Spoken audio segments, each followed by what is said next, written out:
Bonjour à tous, Jean-Michel Pécry, préparateur mental.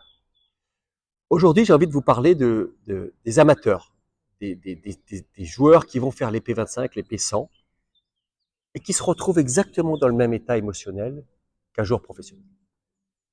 C'est d'ailleurs assez rigolo parce que la plupart du temps, ces joueurs-là n'ont pas plus d'enjeux que ça, juste venir faire une compétition qui ne va pas changer leur vie.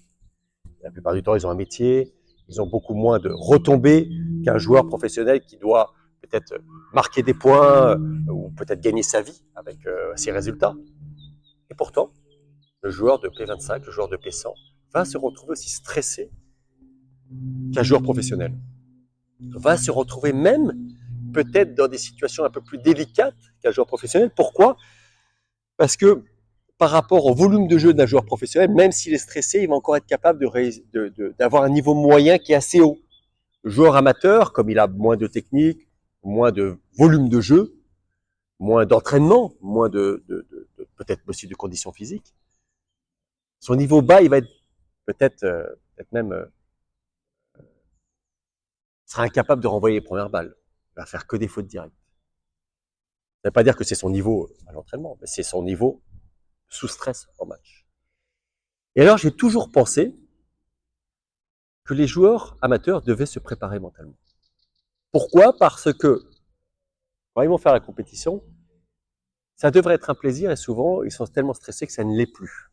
Donc, les raisons pour lesquelles ils viennent faire le tournoi, ils ne l'obtiennent pas. D'ailleurs, beaucoup de joueurs ne jouent plus de tournoi parce qu'ils ne s'éclatent pas en tournoi, parce qu'ils ne prennent pas tout le plaisir. Ils ne prennent pas tout ce plaisir-là, c'est pas forcément parce qu'ils ont gagné, perdu.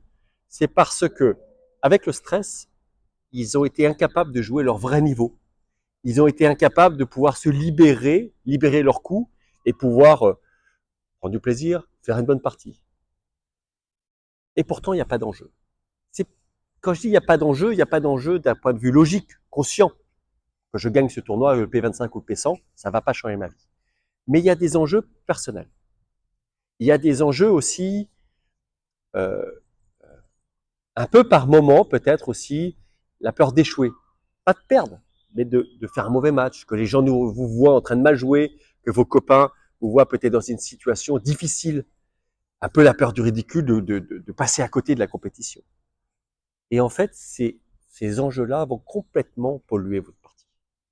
Et c'est pour ça que je pense que les joueurs amateurs devraient se préparer à la compétition, devraient se préparer mentalement à la compétition. Et ils auraient des effets beaucoup plus importants qu'ils le pensent. Un, prendre du plaisir à jouer. Deux, être capable de jouer son niveau. Et trois, je pense sincèrement que dans ces niveaux-là, il n'y a pas vraiment d'écart de niveau. C'est assez rare de trouver des joueurs en face de vous qui sont beaucoup plus forts que vous, contre lesquels vous ne pouvez rien faire. La plupart du temps, dans ces matchs-là, c'est malheureusement un rapport entre les fautes directes et les points gagnants. Et s'il y a trop de fautes directes, c'est là où on perd le plus souvent les matchs. Et ces fautes directes, elles ne sont pas liées qu'aux balles difficiles que vous envoient vos adversaires. Elles ne sont pas liées que à votre peut-être gestuelle, à votre technique. La plupart du temps, elles sont liées à vos émotions, à votre stress. Elles peuvent être aussi liées à vos réactions sous stress. Il existe deux grandes réactions sous stress.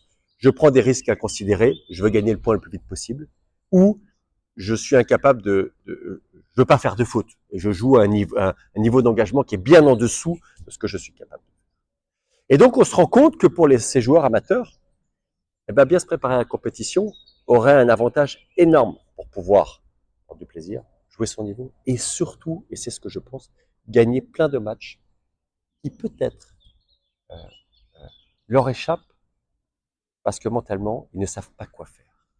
Autant ils ont appris, ils prennent des cours pour améliorer leur technique, autant ils font peut-être des efforts pour travailler leurs conditions physiques, mais autant, par rapport à des joueurs professionnels, ils n'ont pas ces habitudes de compétition, ils n'ont pas ces mécanismes, ces process qu'ils doivent mettre en place sur comment se préparer. Et je pense que c'est une erreur fondamentale. À partir du moment où vous voulez faire la compétition, vous devez vous préparer mentalement à la compétition. Je vous dis à très vite pour les prochaines vidéos. À bientôt.